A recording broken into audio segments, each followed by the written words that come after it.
le but sur lequel on m'a invité pour venir et passer ce que Dieu a donné et l'établir à l'église. Maintenant, le problème n'est pas le prophète, ni maman, ni l'évangéliste. Le problème, c'est le peuple de Dieu. Quelqu'un peut dire amen. Et ce peuple, moi, je vous considère dans un niveau très élevé. Le message que j'ai mis en place, c'est un message, j'ai discuté avec l'évangéliste, c'est un message en réalité que j'utilise pour faire des conférences avec des pasteurs. Mais vous savez, les plateformes des pasteurs aujourd'hui, ça devient tout à fait des places où les gens viennent parce que vous les avez invités, mais ils ne les écoutent pas. Et Dieu fait qu'il change les choses, il les vous donne comme un peuple béni, mis à part, afin qu'au travers de vous, Dieu change les nations. Alléluia. Le transfert généalogique, c'est l'habilité de prendre une personne dans une dimension et l'introduire dans une autre. C'est la capacité de transférer des choses pour qu'on arrive à faire ce que Dieu veut qu'on fasse. On va lire deux versets bibliques. La première, nous allons lire Job chapitre 3, pardon, Job 8:8. On l'a lu la fois passée. On va le lire encore. Je voudrais bien que quelqu'un prenne avec moi au lit pour moi, au lit pour nous, Job chapitre 8, verset 8. Rappelez-vous qu'on a dit, on parle de la source, du processus et du récipient. Le transfert se fait à partir de la source et il y a un processus qui doit être suivi et puis ça atteint le récipient. C'est ce que nous appelons le transfert. Et nous parlons du transfert généalogique. On a parlé de transfert des gènes, une identité qui est transférée d'une place à une autre. Interrogez ceux de générations passées, sois attentifs à l'expérience de leur père. On va lire maintenant Osée chapitre 13, verset 12 à 13. Je le lis, mais je ne vais pas trop les toucher. Celui qu'on va lire maintenant là, c'est là où je me suis arrêté la fois passée. Le dernier dimanche que j'étais ici. L'iniquité d'Éphraïm est gardée. Son péché est mis en réserve. Oui. Le douleur de celle qui enfante viendra pour lui. C'est un enfant peu sage, qui au terme voulu ne sort pas du sein matériel. Il y a deux mots importants, la sagesse et le temps. Ça s'appelle le soft en grec et puis le kairos. C'est un enfant peu sage qui au terme voulu, c'est-à-dire au temps voulu, ne sort pas pour se manifester, ne sort pas pour s'établir, ne sort pas pour s'appliquer, ne sort pas pour se confirmer, ne sort pas pour faire ce que la pensée de Dieu veut qu'il fasse. Quelqu'un peut dire Amen. Il y avait tout un peuple derrière Éphraïm qui devait en réalité se manifester. Mais le fait que Éphraïm ne se manifeste pas, ça affectait toute une génération et ça retardait le programme de Dieu. Le troisième jour, je parlerai sur pourquoi Éphraïm a échoué. Aujourd'hui, je vais maintenant rentrer au début pour faire l'introduction de ce que nous allons faire pendant tous les 4 jours. Maintenant, pourquoi le transfert généalogique? Il y a un but sur lequel Dieu est en train de parler de cette âme. Pourquoi le transfert généalogique? Quand le transfert se fait, c'est parce que Dieu a besoin de bâtir le royaume de Dieu sur la terre. Si tu prends ça, ça sera maintenant clair pour toi. Dieu donne une dimension à son serviteur et il le passe à une autre génération. Pourquoi? Le succès d'un ministère, le succès d'un homme de Dieu, le succès de quoi que ce soit que Dieu veut établir sur la terre est basé ou est fondé sur deux choses.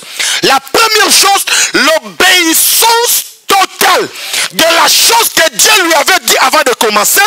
Et la deuxième chose, c'est la capacité de prendre ce qu'il a et le donner à ceux qui viennent. Toutes ces deux choses, ce n'est pas la quantité de gens qui viennent, ce n'est pas le nombre de voyages qu'on fait, ce n'est pas je ne sais pas quoi que ce soit, mais si ces deux choses ne sont pas accomplies dans le ministère, dans la vie des ministres ou dans une entreprise que le Seigneur veut établir, la personne est à côté de la plaque et la chose ne plaît pas à Dieu. Maintenant, nous ici, à Méas, nous avons des objectifs que le Seigneur veut atteindre au travers de nous. Ce n'est pas de la manière dont vous voulez que les choses passent, mais c'est de la manière dont le Seigneur veut que les choses soient établies. Et là, je m'adresse. Ce qui est sérieux, c'est le royaume. Dieu a besoin de bâtir, d'établir le royaume de Dieu sur la terre et de le faire avancer. Pour établir le royaume sur la terre et le faire avancer, nous avons besoin de comprendre ce que j'appelle les principes du royaume et nous avons besoin de comprendre la processus divin. Quelqu'un peut dire amen. Quelqu'un peut dire amen. Maintenant, si l'objectif est d'établir ces choses, ok? Si l'objectif est d'établir ces choses, c'est que nous devons être prudents de ce que nous sommes en train de faire. Suivez-moi calmement, je serai calme parce que en réalité, moi je dirais la plus grande partie du travail fait dans ce dernier moment est en train de rater. Et ça fait l'avancement de ce que Dieu veut établir sur la terre. La restauration de la grâce apostolique et prophétique a pour l'objectif et le but de ramener les choses à l'originalité. Là où Dieu a pensé avant d'envoyer.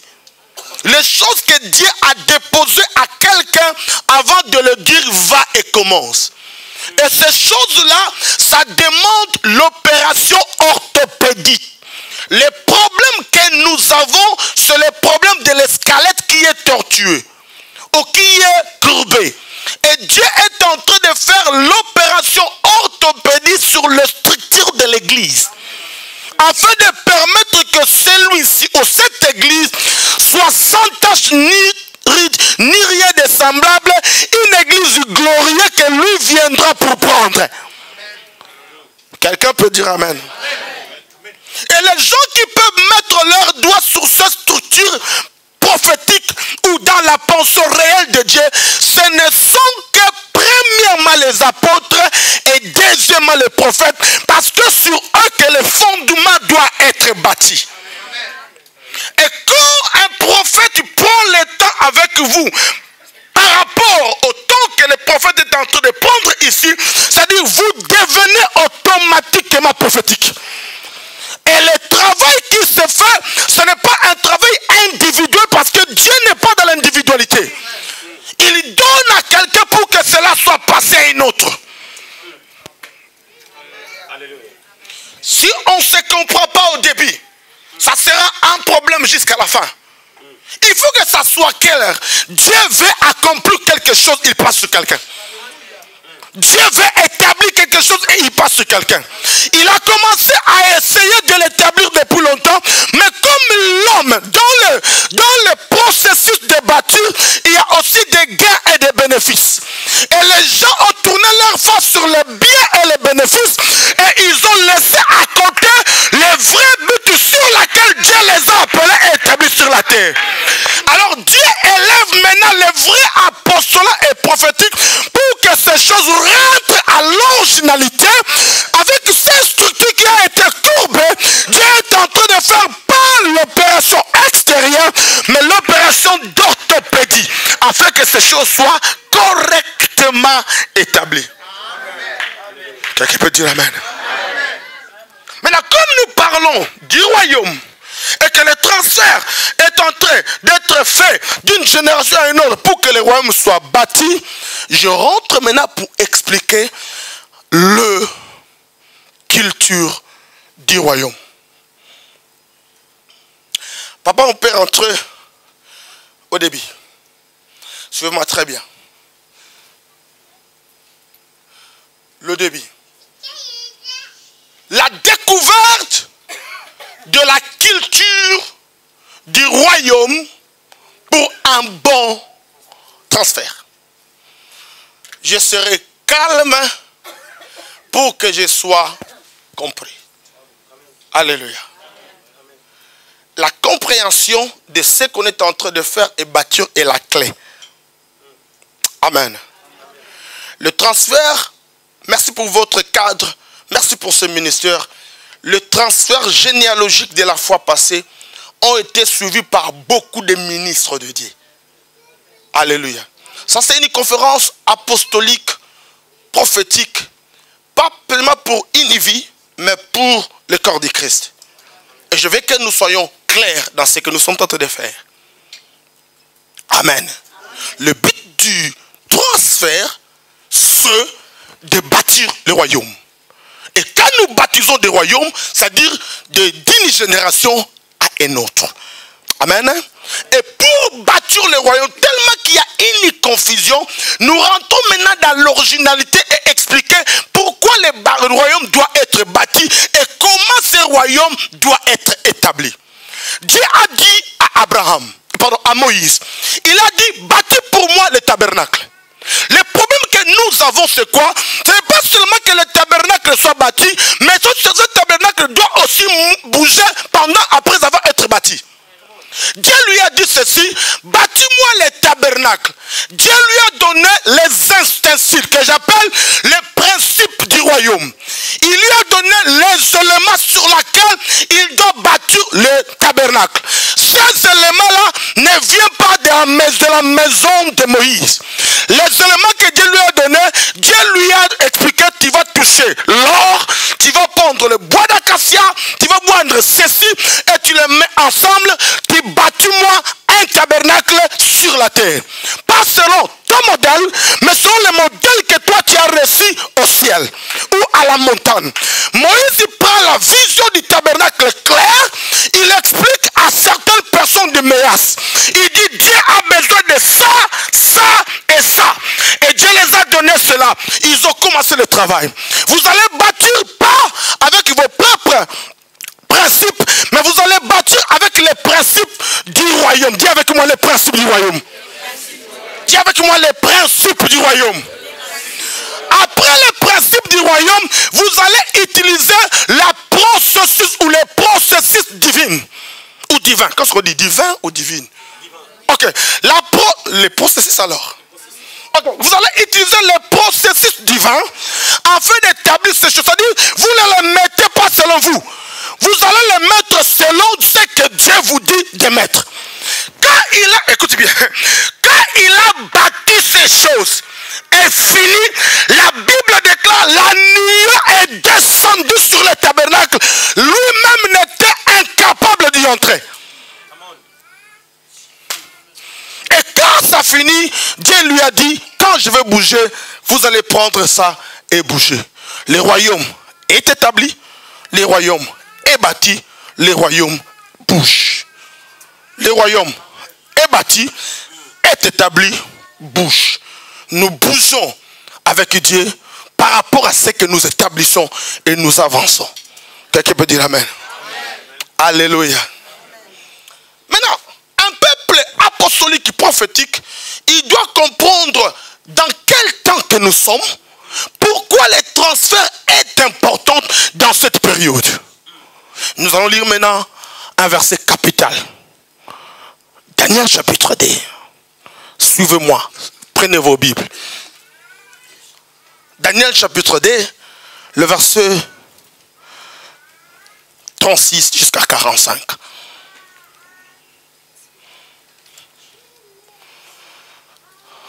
Je vais m'efforcer d'être calme comme ça. Alléluia. Vous dormez déjà? Vous dormez?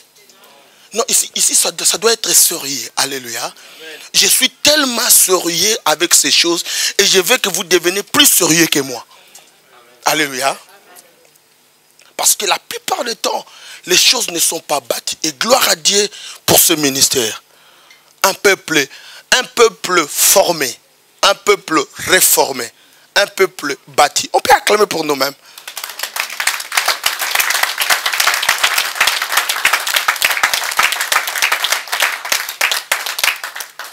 Dis avec moi, nous sommes les bâtisseurs du royaume. Quelqu'un est en train de bouder. Dis avec moi, nous sommes les bâtisseurs du royaume. Dis avec moi, nous sommes les bâtisseurs du royaume.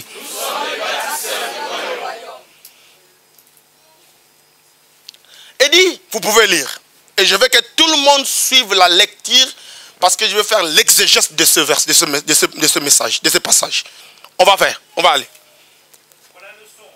Nous en donnerons l'explication devant le roi. Ô roi, tu es le roi des rois, car le Dieu des cieux t'a donné l'empire, la puissance, la force et la gloire.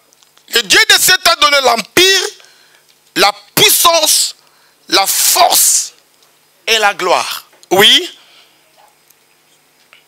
Avant de continuer, je l'ai coupé. C'est-à-dire, l'explication que Daniel est en train de donner, il est en train de parler au roi de Babylone. Parce que le roi de Babylone a eu un songe de statues. Vous connaissez cela. Et ces statues avaient 4 dimensions.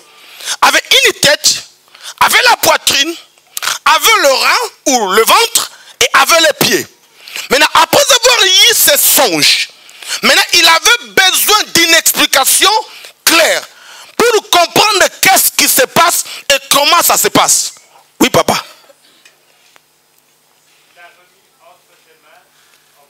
Est-ce qu'on peut lui donner le micro? Je veux que quand il lit, que ça entre dans mes oreilles. S'il vous plaît. Merci.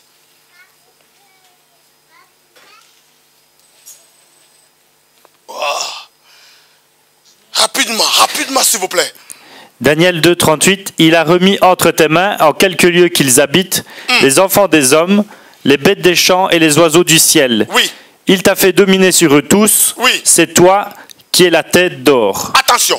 Donc, la tête d'or qu'on est en train d'expliquer ici, c'est le roi, en fait, c'est l'empire babylonais. Là, nous sommes en train de parler, le roi Nabuchodonosor était roi sur Babylone. Et la tête d'or qu'on est en train de voir ou qu'on a vu dans ce chapitre représente l'empire de Babylone. On part. Après toi, il s'élèvera un autre royaume moindre. Il s'élèvera un autre royaume moindre que le tien. Puis un troisième royaume. Et puis un troisième royaume. Qui sera d'airain. Qui sera d'airain. C'est-à-dire le deuxième royaume. C'est Silva. Silva c'est comment? Silva c'est combien en français? Argent. Le troisième ça sera le bronze. Et le quatrième ça sera. On avance. Et qui dominera sur toute la terre. Ok. Continue. Il y aura un quatrième royaume fort comme du fer. Oui. De même que le fer brise et rompt tout. Oui. Il brisera et rompra tout. Oui. Comme le fer qui met tout en pièces. Oui. Et comme tu as vu les pieds et les orteils en partie d'argile, de potier et en partie de fer, ce royaume sera divisé. Mais il y aura en lui quelque chose de la force du fer. Parce que tu as vu le fer mêlé avec l'argile. Je vais m'arrêter un peu. On va s'arrêter un peu là-bas. Et comme tu as vu les pieds et les orteils en partie d'argile et de potier et en partie de fer, ce royaume sera divisé. Mais il y aura en lui quelque chose de la force du fer. Parce que tu as vu le fer mêlé avec l'argile. On va s'arrêter un peu là-bas. Le fer et l'argile ne se mêlent pas. Alléluia. Amen. Continue. Et comme les doigts des pieds étaient en partie de fer et en partie d'argile, ce royaume sera en partie fort et en partie faible. Oui. Tu as vu le fer mêlé avec l'argile, parce qu'ils se mêleront par des alliances humaines. Ok.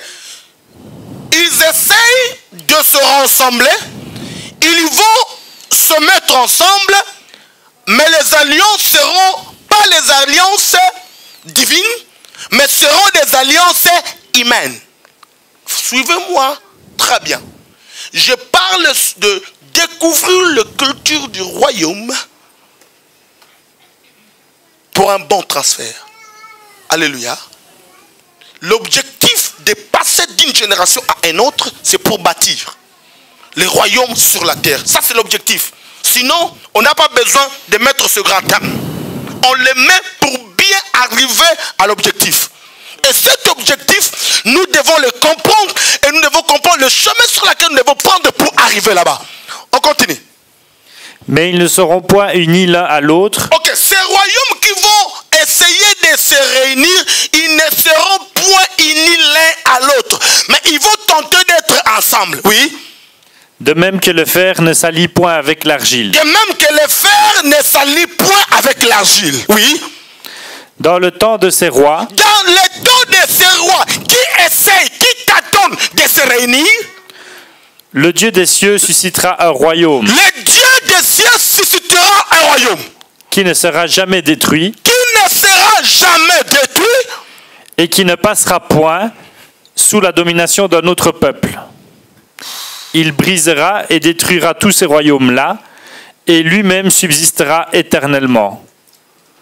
C'est ce qu'indique la pierre que tu as vue se détacher de la montagne sans le secours d'aucune main. Donc, ça dit, il y a une pierre qui est détachée de la montagne sans le secours d'une main, et cette pierre-là se transforme à une montagne. Ok, ça sera clair. Et qui a brisé le fer, les reins. Attention, attention, attention.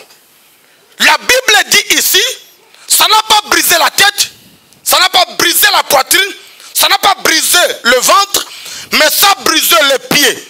Les pieds là où le fer essaye de se mélanger avec l'argile. La pierre qui était détachée du ciel, cette pierre-là n'a pas touché le royaume de Babylone, n'a pas touché Médo et Perse, n'a pas touché les ventres qui étaient l'empire grec, mais ça touchait l'empire romain. Je vais m'exprimer. Les statues représentent les 4 différents royaumes. Les différents royaumes, la tête représente l'empire babylonien, les poitrines représentent le Médo et Perse que vous avez eu dans l'histoire, les ventres représentent l'empire grec qui était en bronze ou qui est en bronze, et l'argile et le fer représentent le royaume romain, ou l'empire romain. Quelqu'un peut dire Amen. Amen. La Bible déclare, une pierre a été détachée dans cette période de l'empire romain, a frappé pas la tête, ni la poitrine, ni le ventre, mais a frappé les pieds. Et quand ça frappait les pieds a été dispersé. Alléluia. Et cette pierre est devenue une montagne. Je vais m'arrêter un tout petit peu par là. Je parle de découvrir la culture du royaume pour un bon transfert. Parce que l'objectif est de bâtir. Maintenant, nous avons un problème, prophète. La pierre est devenue une montagne. Quand ça quittait le ciel, c'était en une personne ne l'a pas touché. Mais quand ça frappait les statues, cette pierre-là est devenue une montagne. Michée chapitre 4, verset 2. Je vous ai déjà dit ça. Que dans le temps dernier, au temps de la fin, la montagne de la maison de l'Éternel, où l'église sera placée au-dessus de la montagne. Toutes les nations y affligeront. La Bible déclare dans Matthieu chapitre 16, verset 18, pierre sur cette pierre, je bâtirai mon église. C'est-à-dire quoi? La pierre qui est descendue le ciel a frappé les pieds de la statue. Cette pierre-là doit devenir une montagne. Mais avant que la pierre devienne une montagne, il faut que Dieu passe derrière quelqu'un pour que la pierre soit établie et devenue une montagne. Quelqu'un peut dire Amen. Amen. Qui connaît ce qui s'est passé en Angleterre? Brexit. Merci. Alléluia. Les pieds que nous sommes en train de parler, c'est l'Empire romain. L'Empire romain que nous sommes en train de parler, c'est l'assemblage du pays qui ont formé l'Union européenne. C'est-à-dire, nous parlons du Luxembourg, nous parlons de la Belgique, nous parlons de la Hollande, l'Allemagne, la France, nous parlons de l'Angleterre et nous parlons de toutes ces choses. Alléluia. Maintenant, quand la pierre a frappé le pied, et cette pierre-là devient une montagne, en réalité, c'est la gloire de Dieu. C'est l'église du Dieu vivant. Dans cette période de temps de la fin, nous devons, où la pierre doit être libérée pour frapper les pieds de la statue, afin que cette pierre-là devienne une montagne, que tout le monde viendra vers cette montagne, afin de demander conseil par rapport à comment diriger le monde. Quelqu'un peut dire Amen. Ah, quelqu'un peut dire Amen. Dites Amen et bien pour que je parle. Dites Amen et bien pour que je parle. Maintenant, dans cette temps dernier, la pierre a frappé, mais cette pierre-là ne devient pas encore une montagne. Parce que la pierre qui a frappé doit devenir une montagne. Pour que cette pierre devienne une montagne, ça doit passer sur les apôtres et les prophètes avec les 5 dons ministériels pour que l'église soit établie, pas selon les hommes, mais selon Dieu. Quelqu'un peut dire Amen. Est-ce que je m'adresse à quelqu'un? Est-ce que je me fais comprendre? Est-ce que quelqu'un m'entend? Dis avec moi, je reçois. Dis avec moi, je reçois. Maintenant, qu'est-ce qui se passe? La pierre a descendu. Mais la pierre ne devient pas une montagne, maman. Parce que les gens qui doivent faire quitter la pierre d'une pierre à une montagne sont distraits. Les gens qui doivent prendre cette pierre-là qui a frappé les statues pour l'amener à une dimension. Écoutez-moi, la France, la Belgique, la Hollande, c'est comme le fer qui va se mélanger avec l'argile. Les alliances de l'Union européenne, ce sont les alliances humaines. Ils sont là au temps de la fin pour que l'église s'établisse sur la terre et que l'église domine. J'ai confiance en vous, sinon ça ne va pas passer. Dites Amen et bien. Amen. Vous savez, les problèmes que nous avons, nous aimons les miracles. Nous aimons les prodiges. Nous aimons qu'on prophétise sur nous. Mais nous oublions qu'il y a des choses que Dieu attend de nous qui sont au-delà des miracles, des prodiges, de tout ce que vous voulez. Quelqu'un peut dire Amen. Et dans cette église, je vous dis, moi je crois que Dieu veut établir une dimension qui est au-delà des miracles, au-delà des prophéties, au-delà de tout ce que vous voulez. Parce que vous lisez Matthieu chapitre 7. Vous savez ce qui est dedans. Dites Amen et bien. Amen. Dites Amen et bien. Amen. Que quelqu'un peut dire Amen. Amen. On acclame très fort.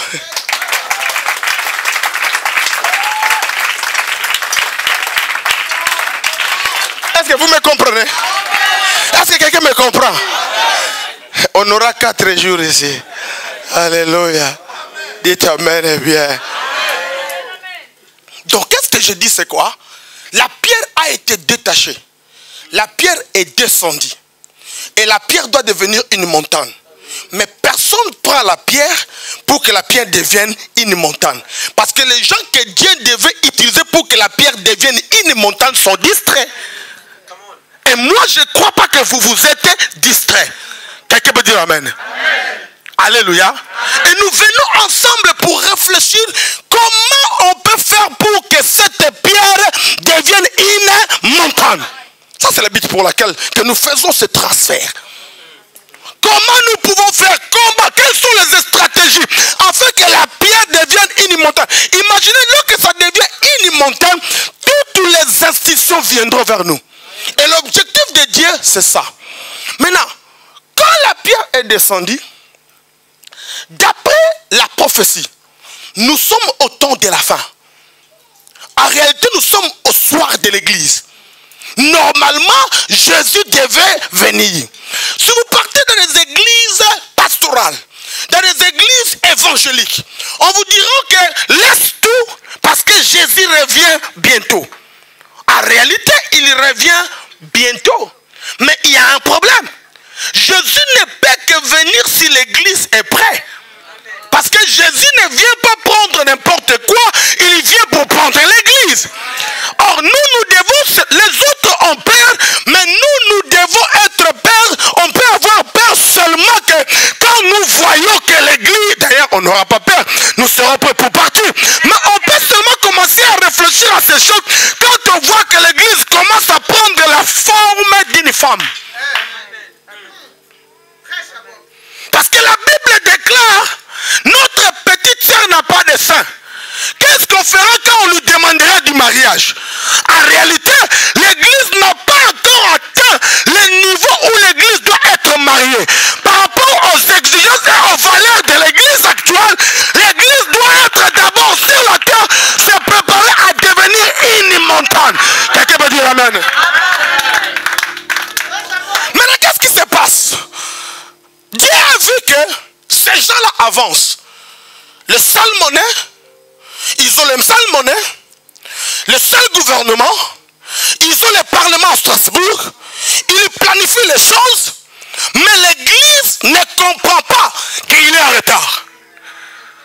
Plus l'Union européenne s'engage, s'attache, plus nous avançons vers le moment où l'église doit partir et l'antéchrist doit venir.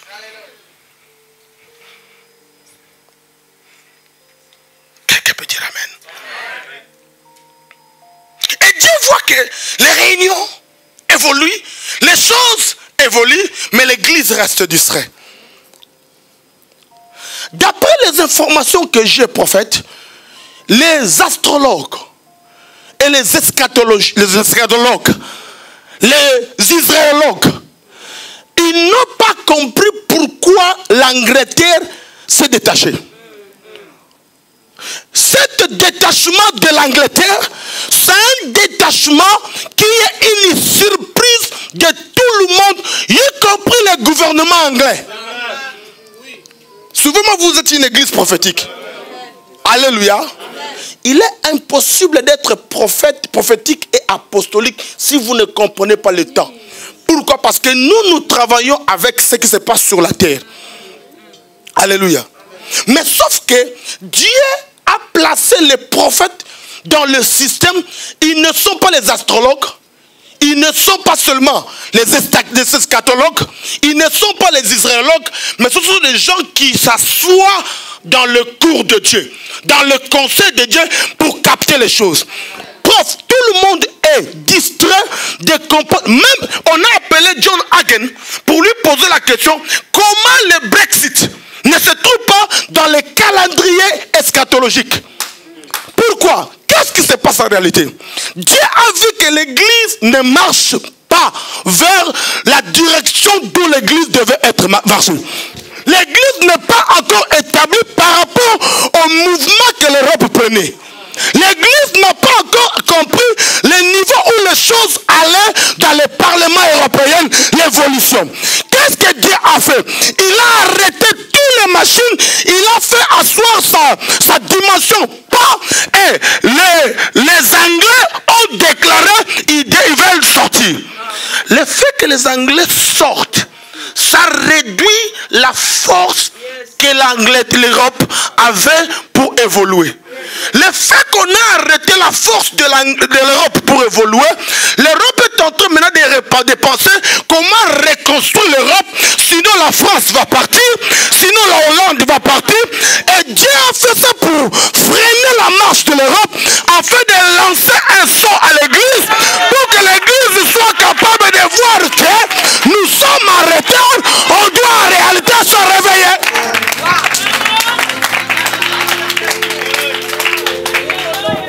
Maintenant, en réalité, si vous m'appelez pour parler du transfert généalogique, je n'ai pas besoin d'aller cette direction. Je vais vous dire clairement. Je suis parti dans cette direction. Pourquoi? C'est par rapport à l'identité de cette église. Je n'ai pas... Les transferts généalogiques, ça n'a rien à voir avec... Okay, c'est pas que ça n'a rien à voir avec... Je ne suis pas obligé de faire l'exégèse de ce chapitre et de vous expliquer la dimension de ces empires et arriver à vous expliquer que la pierre va frapper. La pierre va frapper les pieds qui tentent de se mêler afin que cette pierre devienne une pierre, mais afin que cette pierre devienne encore une montagne.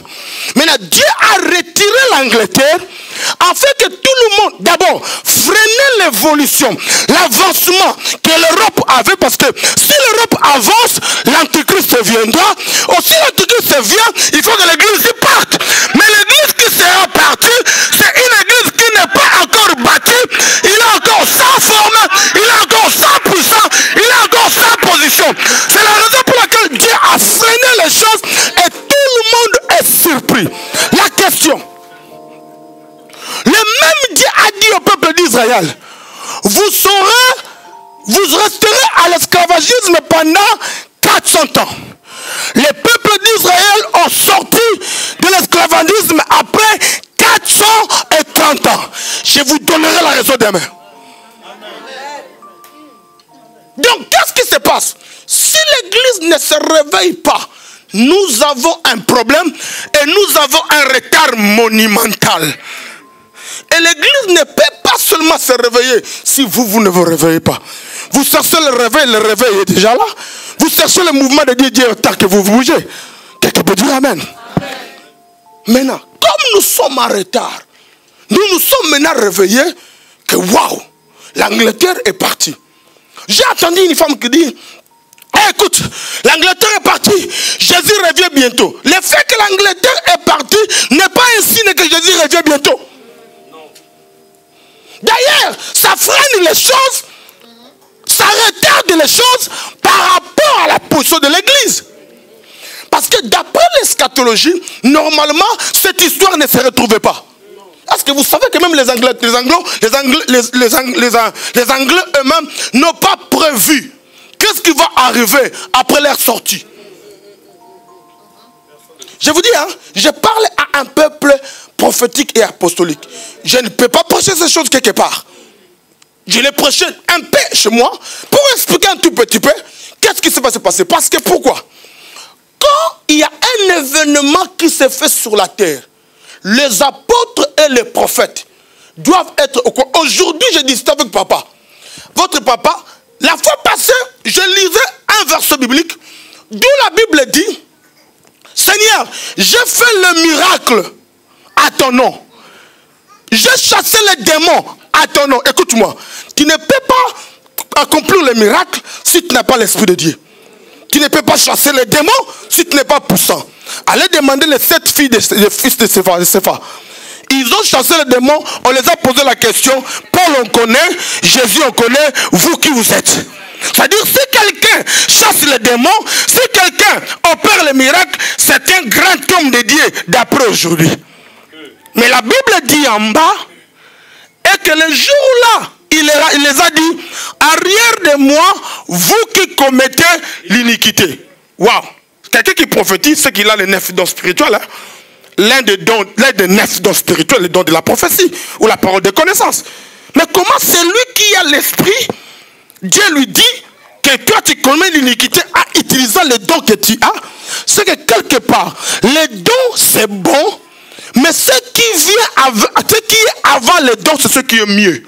C'est quoi ça? C'est le but sur lequel Dieu t'a placé sur la terre. Des choses qui font ton succès. D'accomplir l'obéissance totale de ce que Dieu t'a appelé à faire. Et la deuxième chose, c'est d'être capable de prendre la dimension que toi tu as, de le passer comme le transfert généalogique.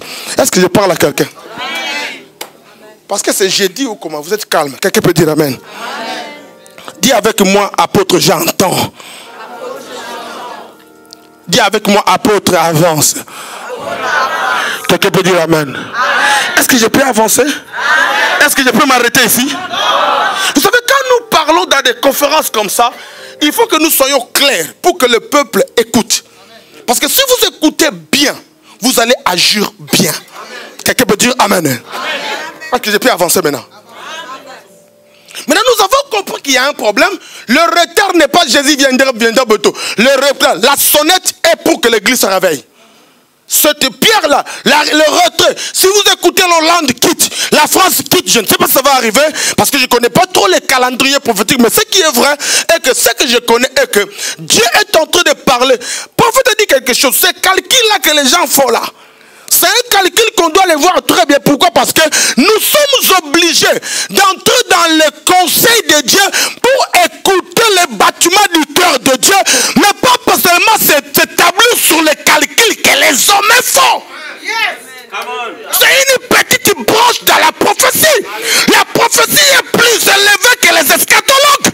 C'est plus élevé que, je ne sais pas, les astrologues. C'est une dimension élevée de vous entrer dans le programme de Dieu. Vous écoutez pas ce que Dieu a dit hier. Vous écoutez ce que Dieu est en train de parler à l'église maintenant.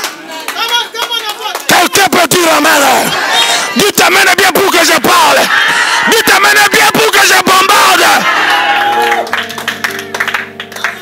Et quand les apôtres écoutent, les prophètes écoutent, ils nous disent, ils nous informent, et nous les apôtres, nous les prenons pour les baptiser. Maintenant, ces choses ne sont pas les titres. Ce ne sont pas des titres. C'est une responsabilité. Et ce n'est pas une responsabilité seulement locale. C'est une responsabilité globale. L'église corps du Christ attend ce message. Pour que l'église comprenne, écoute-moi l'église. Le Brexit n'est pas pour que Jésus vienne descendre pour aujourd'hui. Le Brexit, c'est pour réveiller l'église à comprendre que nous sommes un peu en retard par rapport à l'avance. Dieu nous a fait grâce. Il nous a donné une seconde chance pour que nous soyons capables de bâtir ces choses correctement. C'est la raison pour laquelle je ne blague pas. Je dis je ne blague pas. Et toi tu dois te réveiller, arrêter de blaguer, arrêter de jouer. On n'a pas besoin de jouer. Écoute-moi, les miracles, vous n'en aurez. Si vous baptisez les choses, les miracles vont vous suivre, vous n'avez pas l'idée. Mais le problème, ce n'est pas les miracles. Le problème, c'est de comprendre ce que Dieu veut établir sur la terre. Mais écoute-moi, Dieu a une chose avec vous. Dites amen bien. Dites amen bien. Amen. Maintenant, nous comprenons que bâtir le royaume sur la terre, c'est ça l'objectif principal que Dieu veut. Maintenant, comment les bâtir? Comment avancer? On va avancer. Je pense que j'ai réussi d'expliquer ces choses. Hein? Mais je parle dans une autre dimension rapidement. Eddie, s'il vous plaît. Et qui a brisé le fer, les reins, l'argile. Non, Eddie. Maintenant, allez sur le PowerPoint. Je vais maintenant expliquer comment nous devons... Écoutez-moi. Le transfert, ça quitte le récipient, la procédure ou le processus pour atteindre... ça quitte la source, le processus pour atteindre le récipient. Maintenant, deuxième. Rapidement, Eddie. Merci. J'ai dit pourquoi le transfert?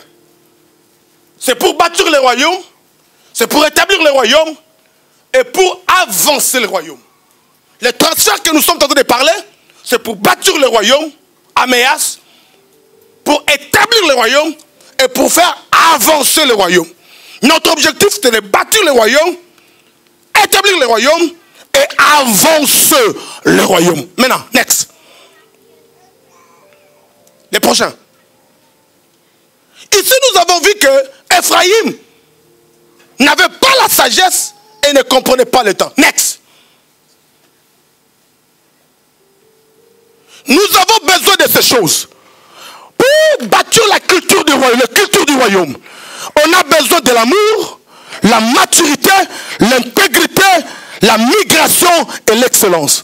Je vais pointer un point. Quand nous parlons de la migration, c'est la capacité de bouger. Un peuple qui est apostolique et prophétique, c'est un peuple qui n'est pas stagnant. C'est un peuple qui bouge par rapport à sa mentalité. Vous écoutez les oracles du ciel et vous bougez par rapport à ce qu'on fait. Si tu es statico, tu restes dans une même place, tu ne peux pas opérer avec les prophétiques. Parce que ce qui se passe aujourd'hui, c'est ce que les prophètes entendent. Ce qui se passe dans le cœur de Dieu, ce n'est pas ce qui était hier. Avec la dimension prophétique. Pourquoi Dieu a dit, vous baptisez ou l'église sera bâtie sur les fondements des apôtres et des prophètes. Dieu l'a dit pourquoi? Parce qu'à tout temps, il peut changer la machine. Car le diable vient pour jouer sur l'avancement de l'église. Sur le dernier temps maintenant, là que le diable fait maman, il est en train de chercher où ça part l'église, où avance l'église. Vous savez, sur la montagne, il a dit à Jésus, prends cette pierre, l'église, cherche ça en pain, mange ça et finis ça. Il est derrière l'église. Mais là, qu'est-ce qui va se passer? Quand Dieu a des prophètes vrais qui s'assoient dans le cours de Dieu, ces prophètes, nous les écoutons. Ils libèrent les paroles qui frappent dans le cœur de Dieu et nous prenons ces paroles et nous avançons avec ça. Et pour que nous avançons, nous avons besoin de l'esprit de la migration. Dis avec moi migration. Dis avec moi mouvement. Dis avec moi migration. Dis avec moi mouvement. Ça demandait à Ruth de quitter Moab pour aller à Bethléem.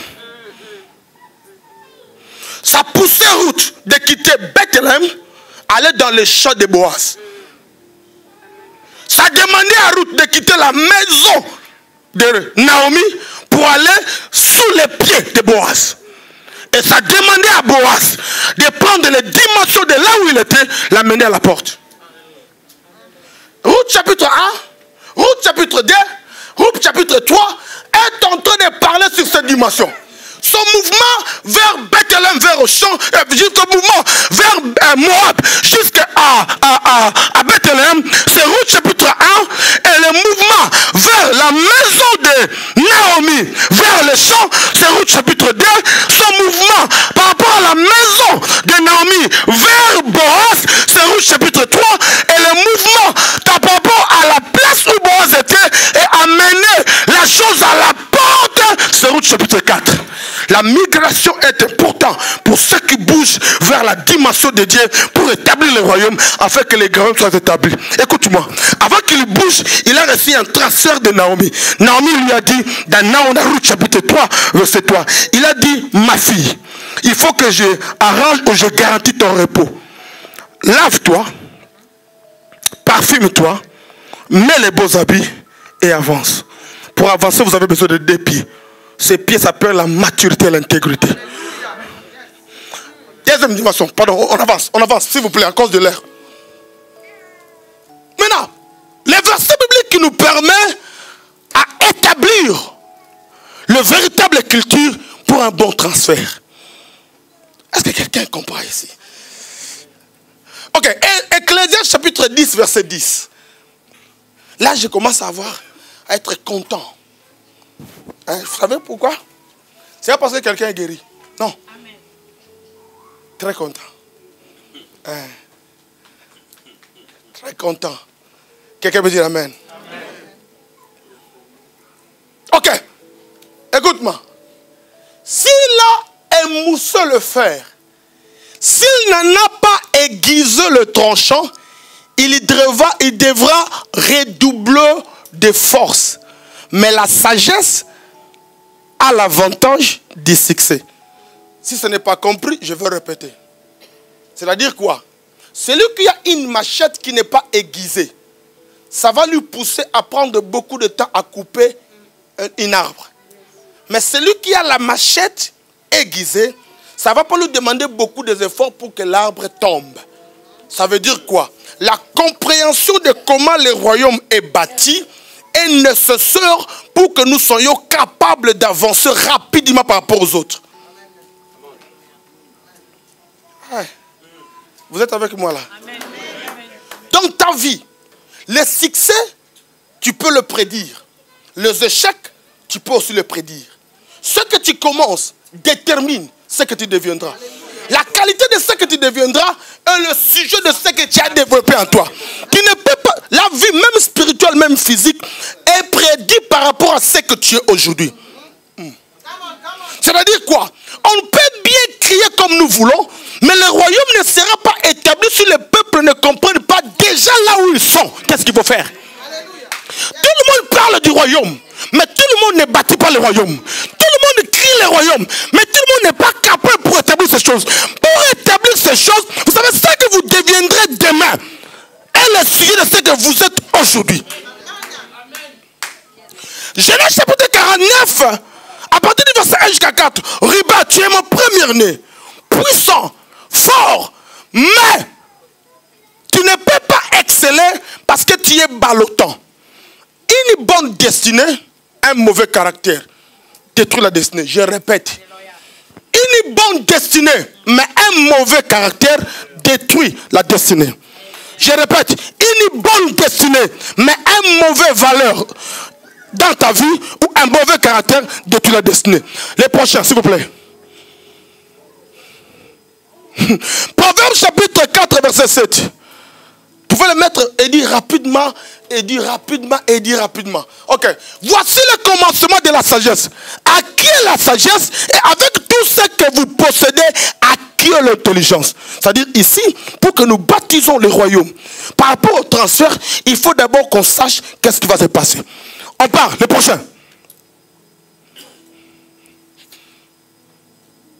Dieu a posé des principes spécifiques et des valeurs qui constituent la culture du royaume. Pour que la culture du royaume soit faite pour ce transfert, Dieu a des valeurs et des principes divins. Si ceci est posé avec précision dans la communauté, donc ça dit Améas, c'est alors que la communauté deviendra efficace. Si vous voulez que nous devenions efficaces par rapport à une église prophétique en Europe qui affecte les nations, il faut que les principes et les valeurs de Dieu, que Dieu a établis dans cette église, soient bien établis dans le cœur de chacun, dans le système que nous sommes en train de bâtir, afin que nous devenions efficaces par rapport à d'autres pays. J'ai étudié comment les industries de Luxembourg fonctionnent. J'ai étudié l'économie. J'ai étudié ce que vous êtes en train de faire au Luxembourg. Et quand vous êtes prophétique, vous devez maîtriser tout ce secteur. L'église d'hier n'est pas l'église d'aujourd'hui. L'église du 21e siècle, c'est une église qui entre dans les institutions. Et une église qui gouverne les institutions. Une église puissante, pas seulement un miracle. Une église qui a des gens qui ont des capacités, des qualités pour représenter le royaume de Dieu en face de ce monde. Pour que je m'adresse à quelqu'un. Est-ce que ça passe ou ça casse? Ah, vous êtes sûr, elle dit que ça passe ou ça casse. Ok, les prochains, s'il vous plaît. Là, je suis content. La définition. Écoute ceci. Marc chapitre 7, verset 13. Marc 7, 13. Si tu peux lire, s'il vous plaît, faites un effort quand je parle, vous lisez encore. Écoute ceci. Annulant ainsi la parole de Dieu par votre tradition.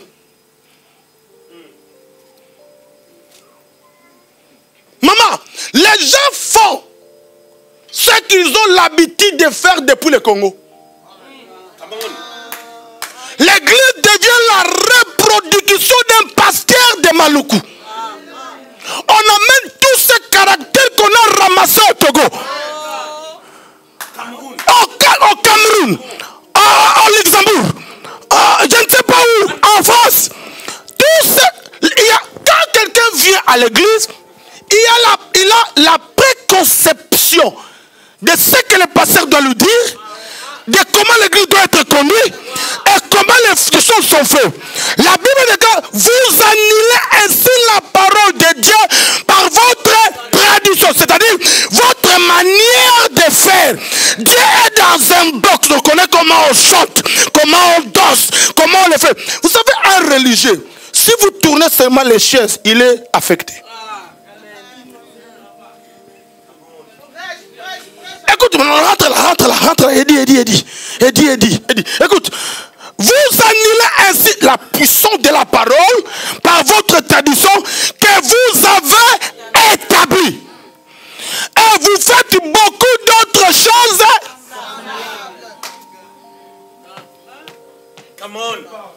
C'est-à-dire quoi? En réalité, d'après ce verset, Dieu a établi ses principes. Les hommes de l'église ont établi leurs principes. Dieu a ces choses. C'est la raison pour laquelle la pierre ne devient jamais une montagne. Si la pierre, on veut le mettre, le faire de nuit, une montagne, selon les choses que nous avons. Ou que nous avons bâti de nos papas depuis longtemps. Qui n'a rien à voir avec le royaume. On ne peut que réussir de bâtir une pierre devienne une montagne si nous l'entrons dans les conseils de Dieu par rapport au temps, par rapport aux saisons, que Dieu nous dise là où il faut mettre la pierre à la place qu'il faut pour que lorsque les tabernacles finissent, Dieu lui-même descend dans la nuée. Tu ne peux pas bâtir une église comme si tu baptisais une maison qui t'appartient. Tu ne peux pas bâtir une église comme si c'était ta propre maison. L'église n'est pas bâtie selon le concept des hommes, mais l'église c'est une institution divine qui ne peut qu'être bâtie selon le modèle de Dieu. Dites amen pour que je parle. Dis avec moi, c'est apostolique. Dis en même temps, c'est prophétique. Dis à quelqu'un, il ne faut pas bâtir selon ton modèle. Sinon, on va tourner sur place. Dis, il ne faut pas bâtir selon les traditions de ton pays. Sinon, nous allons commencer à tourner sur place. Dis à quelqu'un, il ne faut pas bâtir selon ce que toi tu as à la tête. Nous voulons bâtir sur le modèle du ciel. Quand tu commences à bâtir sur le modèle du ciel, ils disent, oh toi, on ne connaît pas ça. Nous, on a l'habitude, quand j'étais en France, quand j'étais en Belgique, quand j'étais au Congo, nous au Congo, on ne dit pas comme ça. Nous au Congo, on ne fait pas comme ça. Dieu n'est pas un Congolais, Dieu n'est pas un Luxembourgeois, Dieu n'est pas un Français, Dieu n'est pas un Belge, Dieu n'est pas ton oncle, il n'est pas ton voisin. On ne peut pas bâtir selon toi, on doit bâtir selon le modèle de Dieu. Quelqu'un me dit fire! Sound fire!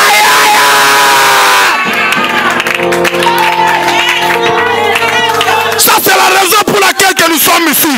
Nous ne bloquons plus prophète. Le temps de jouer est passé. Laisse les gens chercher les voitures, laisse-les chercher les costumes, laisse-les chercher les peuples. Nous cherchons Dieu. J'ai dit nous cherchons Dieu. Nous baptisons selon le modèle de Dieu. Nous baptisons selon le modèle du ciel. Quelqu'un peut dire amen, acclamez. Asseyez-vous. Ce qui dit sur les traductions et la préconception. C'est-à-dire, c'est quoi la préconception? Les choses que tu bâtis à ta tête, les squelettes que tu as dans tes pensées, c'est comme ça que ça doit être. Et surtout les hommes de Dieu, ils ne posent pas la question, il faut exactement. Moi, je ne sais pas. Je ne sais pas qui a expliqué ces choses à votre papa.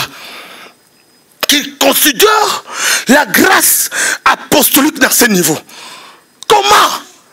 Écoute-moi, ici on ne dit pas d'un homme de Dieu qui cherche qu'on lui invite. On ne parle pas d'un homme de Dieu qui cherche quelle voiture acheter. On ne parle pas d'un homme de Dieu qui a besoin d'aller prêcher pour gouverner la chaussure.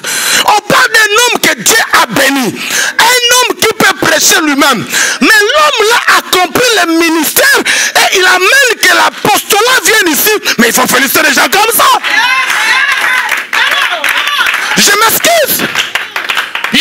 une caméra. Je suis parti dans des églises. Tu sais que l'église est bâtie selon le modèle de Bandundu. Ça veut dire tous les principes à l'église est foutu. Dès que j'entre, les antennes apostoliques sont... Je commence à capter les choses que je dis, il faut recommencer les fondements. Les pasteurs, c'est un bouchard. Il te dit ce que tu dois dire. Il te dit ce que tu dois enseigner. J'ai dit par le respect de mon Dieu, je veux le faire. Mais quand j'ai fini, je dis, pasteur, je ne reviendrai plus. Tu vas me donner quoi par rapport à tout ce temps que je prends pour chercher Dieu? Ça, ce n'est pas des choses qui te ramassent à la rue. Hein. Ce n'est pas Jean chapitre 4. Je cherche les adorateurs qui adorent en esprit et en vérité. Allez, pour adorer, lève les mains. Vous allez lever. On chante, on adore. Et puis on part à la maison. Ça, c'est pas ça. Est-ce qu'on peut avancer? Pendant 5-10 minutes seulement. Parce qu'on doit finir maintenant. On avance. Maintenant. Est-ce que vous pouvez lire là? Ah, moi aussi. Non, hein?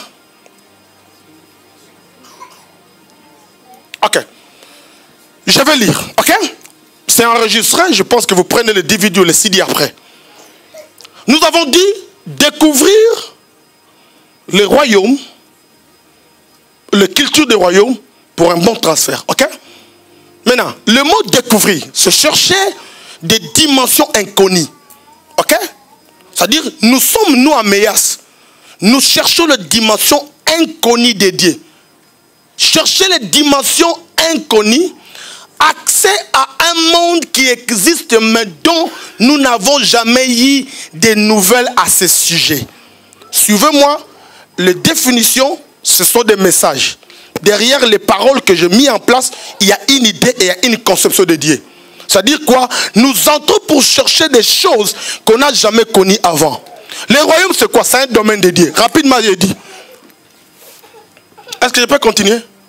Hein, je dis, j'ai encore, voilà. Donc, dans 21 heures, je finis. Je finis, sinon, je vais finir. Culture, c'est quoi? C'est quoi la culture? Je vous ai dit, pour bâtir le royaume, il faut comprendre la culture. Les Luxembourgeois, ils s'habillent d'une manière. Les Congolais, on les reconnaît par leur coiffe, leurs habits, leur façon de parler. Ce sont les sapeurs. Les Brazzavillois, vous allez comprendre de la manière dont ils se comportent. Les Togolais, les Camerounais, tous ces mondes-là ont un comportement. Ces comportements ne sont pas descendus du ciel. Ce sont des cultures établies. Maintenant, ces cultures établies, quand vous venez maintenant dans une église, il faut qu'on redéfinisse cette culture et qu'on établit les cultures du royaume. Quand tu entends un pasteur qui parle de bâtir le royaume, mais qui ne comprend pas que pour bâtir, il faut former d'abord ou créer une culture. On ne peut pas bâtir sans pourtant derrière le bâtir que tu es en train de déclarer, une culture soit bâtie. C'est quoi la culture? C'est une structure invisible qui façonne la vie d'un groupe de personnes. Institut ou association.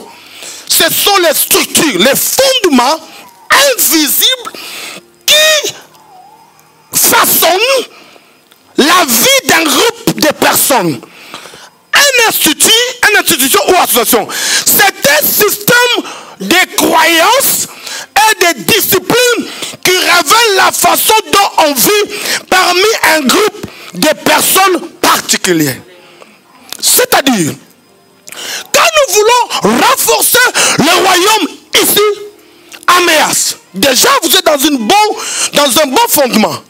Mais il faut qu'on sache qu'on doit continuer à bâtir une culture. Ici, vous avez une très forte culture. Je l'ai déjà vu.